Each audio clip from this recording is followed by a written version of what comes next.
Bugungi darsimizda Cambridge 16-kitobining birinchi testini listeningni ikkinchi part 2 qismini analizini qilamiz. O'zbek tilida bo'ladi, har doimgidek testlar. Demak, part 2 has same questions as usual as other parts, and as you know, it has multiple choice questions mostly. It may have some map type questions too. So in multiple choice questions, what you have to do is you have to pay attention to the options. Chunki bu qismda har bir savolda variantlar ABC berilgani bilan o'quvchilar faqatgina bitta so'zni yoki bitta savolni qidirishsa, lekin baribir har bir savolga har bir berilgan option u yerda takrorlanishini ko'rishimiz mumkin. Shuning uchun ham bu qismda birinchi suggestion, birinchi qilishingiz kerak bo'lgan qism section 1 tugashi bilanoq 30 sekund, now you have 30 seconds to check your answers. Demak, shu qism kelganda siz barcha javoblaringizni tez tekshirib olgan holda section 2 ni boshlab olishingiz, savollarni o'qishingiz kerak bo'ladi. Va bu qismda agar listening ketayotgan vaqtda siz demak tekstni o'qiyotgan bo'lsangiz, demak bu qismda xato qilishingiz aniq. Chunki siz listeningda multiple choice savollarga javob berayotganingizda 100% o'z konsentratsiyangizni, o'z diqqatingizni listeningga berishingiz kerak bo'ladi. Agar siz bu 100% diqqatingizni, konsentratsiyangizni listeningga bermasangiz, agar o'qiyotgan bo'lsangiz, bu degani 100% dan 90% konsentratsiya listeningga, 10% konsentratsiya readingga ketayotgan bo'lishi mumkin degani. Va bu o'z navbatida tabiiy holda listeningdan yuqori ball olishingizni cheklovchi faktor bo'ladi. Shuning uchun ham siz listening boshlanganiga qadar barcha savollarni bir marta yoki ikki martagacha o'qib olishingiz va barcha savollarga tayyor bo'lishingiz, barcha savollarga javoblarni tushunishingiz va undan keyin esa faqatgina o'z diqqatingizni listeningga qaratishingiz kerak bo'ladi. Keling, hozir birgalikda bu mashqni bajarib ko'rishga harakat qilamiz va now let's just start the recording and let's see what happens. Part 2. You will hear the managing director. Demak, bu qismda sizga you will hear the managing director. We don't care. It's not necessary for us. What you have to do, you just have to start listening. You just have to start reading the questions. You have to continue reading questions because it's just unnecessary information that has no relevance to your questions. Demak, bu qismda bu savollarga umuman aloqasi bo'lmagan ma'lumotlar beriladi. Shuning uchun ham siz bu qismda savollarni o'qishni davom ettirishingiz kerak. Hech qanaqa buni eshitib o'tirish kerak emas. Demak, bu qismda skip qilamiz. Of a company called Stevenson's welcoming a group of work experience students. First, you have some time to look at questions 11 to 14. First, you have time to read questions 11 to 14. Demak, bu qismda asosiy qiladigan ishingiz hamma savollarni o'qib chiqishingiz va ularga javoblarni tushunib olishingiz kerak bo'ladi. Keling, bu qismni skip qilgan holda birdaniga javoblarga o'tib ketishga harakat qilamiz. Bu qismda siz keling birgalikda demak savollarni analiz qilamiz. Stevenson was founded in, demak qachon yaratilgan, qachon asos olingan? 1923, 1924, 1926. Xo'p, demak bu qismda nima bo'lishi mumkin? Va taxminiy vaziyatda Stevenson demak 23-yilda bu kompaniyani found qilishga, ya'ni asos solishga harakat qilgan, lekin qila olmagan. 24-yilda kompaniyaga asos solingan va 26-yilda kompaniya o'z sohasida birinchi o'ringa chiqqan. Va shu kabi gaplar berilishi mumkin va faqatgina so'zni, faqatgina yilni kutib turgan o'quvchi 3 ta yilni ham eshitadida shokka tushib qoladi. Shuning uchun ham har bir detalga alohida e'tibor berishingiz kerak bo'ladi. Keling, bu qismda birgalikda amalga oshirib ko'ramiz.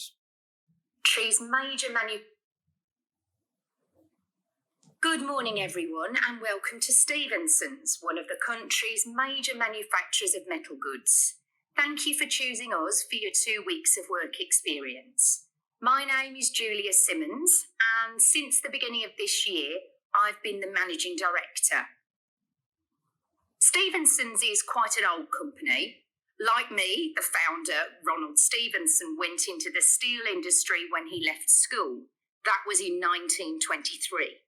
He set up this company when he finished his apprenticeship in 1926, although he actually started making plans 2 years earlier in 1924.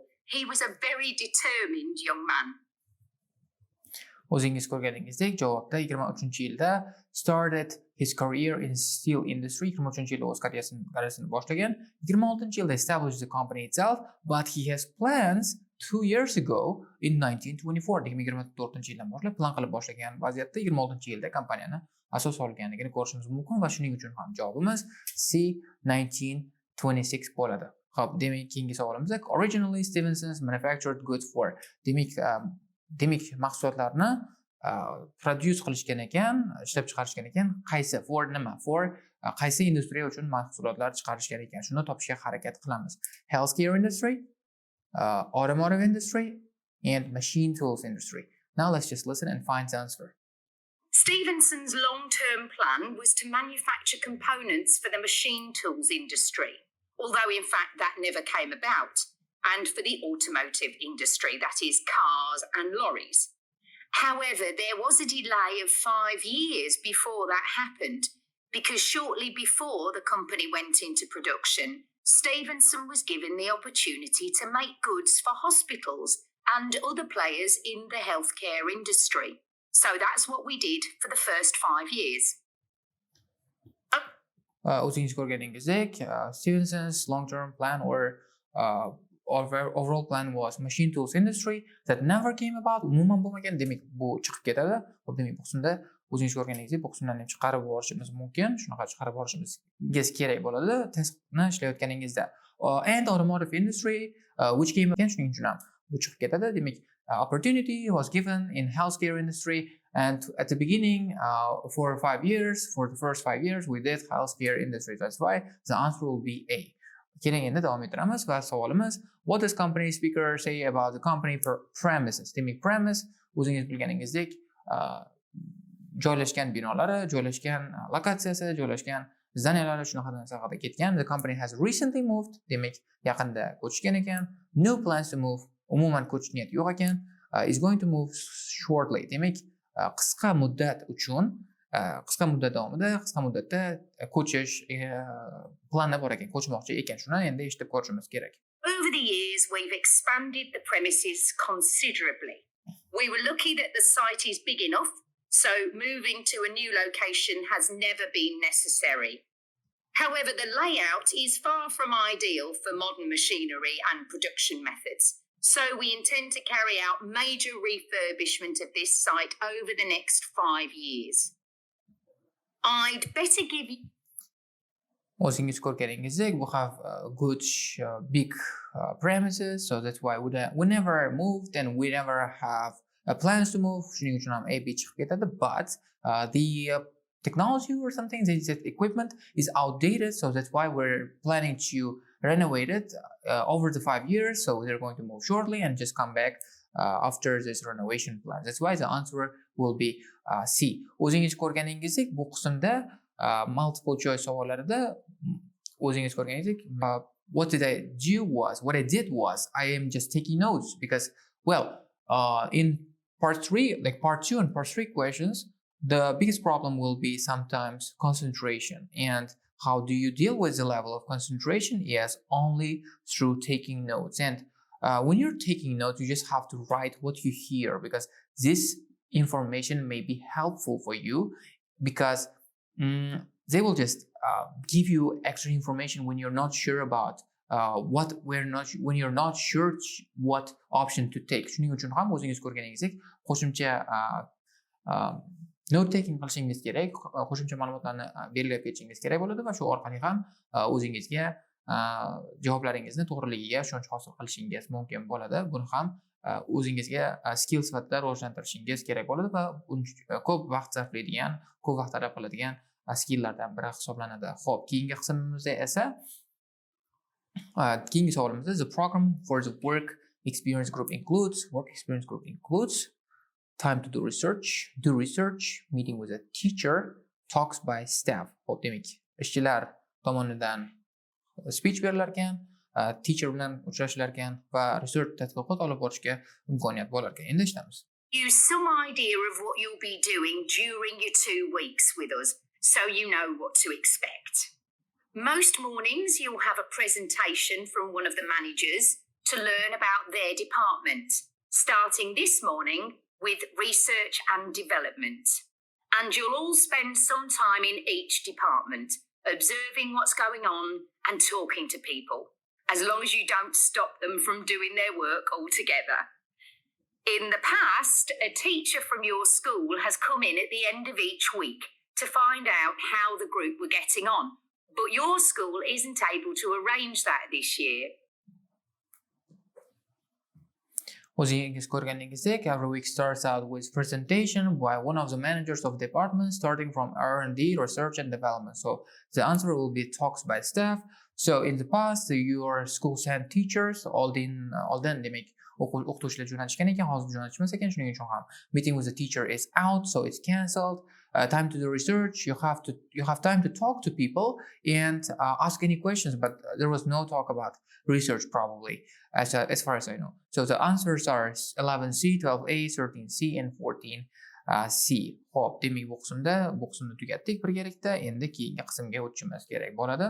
Va keyingi qismimizda o'zingiz ko'rganingizdek, we have map here, and when we're dealing with map, what you have to do is you have to study map as carefully as possible. Demak bu qismda savollar boshlanishidan oldin berilgan xaritani iloji boricha ko'proq detalda, ko'proq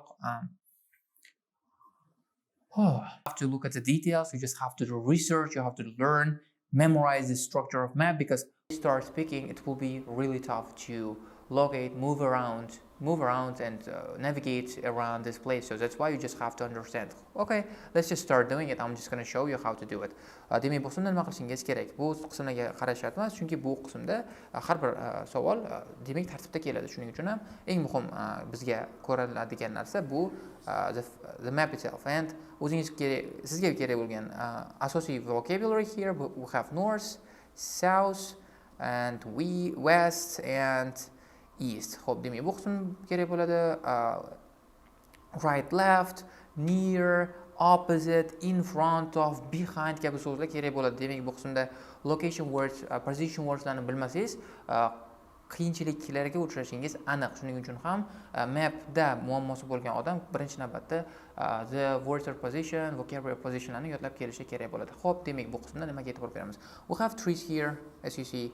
This is a building, overall building, and you have a factory here, big factory, and you have a main road here, and you have access road with tree, and well, mostly they just start with this entrance and reception, and they just go like you just go directly, turn left and turn right, turn left, turn right. So they just use this structure. Now let's just listen and find the answers.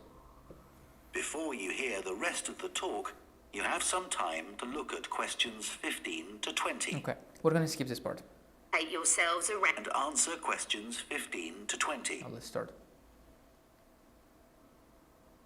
Okay, now I'll briefly help you to orientate yourselves around the site. As you can see, we're in the reception area, which we try to make attractive and welcoming to visitors. There's a corridor running left from here, and if you go along that, the door facing you at the end is the entrance to the coffee room. This looks out onto the main road on one side and some trees on the other. And that'll be where you meet each morning. Xo'p, o'zingiz ko'rganingizdek, wow. Qo'limga olishim kerak ekan-da. Birinchi navbatda bu ananga yomon ko'rinsa kerak kameraga. Xo'p, sorry for this. Ko'rganingizdek, receptiondan boshlashda entrance to reception, you have a corridor on the left, chap tomon koridor bor ekan, and the door facing you deyishdi, to'g'ringizdagi, sizni oldingizga chiqadigan eshik. Demak, bu qismda o'zingiz ko'rishingiz mumkin. H xonaga bo'ladigan eshik, bu coffee room deyishdi. Bir tomondan main roadga qaragan, ikkinchi tomondan esa daraxtlarga qaragan. Shuning uchun ham the answer for the first question will be H. O'zingiz ko'rganingizdek, bu qismda har bir xonani belgilaganingizdan keyin chizib tashlashingiz kerak bo'ladi, chunki bu sizni confuse qiladi. Demak, chakashtirib yuborishi mumkin. Shuning uchun ham har bir savolda, har bir qismda savollarni topgandan keyin chizib tashlashingiz kerak bo'ladi. Keyingisi davom etamiz. The factory is the very big room on the far side of the site. Next to it is the warehouse, which can be accessed by lorries going up the road to the turning area at the end. You can get to the warehouse by crossing to the far side of the courtyard, and then the door is on your right. Somewhere you'll be keen to find... Okay, far side of the courtyard and the door will be on your right. Xo'p, far side of the courtyard deyishdi. Mana open courtyard, far side bu qism bo'lish kerak. Xo'p, demak, ma'lumotlar berishdi. Shuning uchun ham bu qismligiga taxmin qilsak bo'ladi. And the door will be on your right. This is your right. O'zingiz ko'rganingizdek, xo'p, access road bor deyishdi. Factorydan keyin bo'ladi. Next to factory deyishdi. Shuning uchun ham bizga bu javobni to'g'riligini topish uchun 3 ta point berishgan. Demak, access road next to the factory and far side of the courtyard and door will be on your right. Shuning uchun ham javobimiz C bo'ladi. Shuning xo'p, o'zingiz ko'rganingizdek, har bir savolda javobini aniqlashda 2 ta 3 ta yo'li bo'ladi. 2-3 xil sizga argument yoki evidence berib ketishgan bo'ladi. Shuning uchun ham bu qismda savollarga javob topishingizda bu qismga e'tibor berishingiz kerak bo'ladi. And is the staff canteen.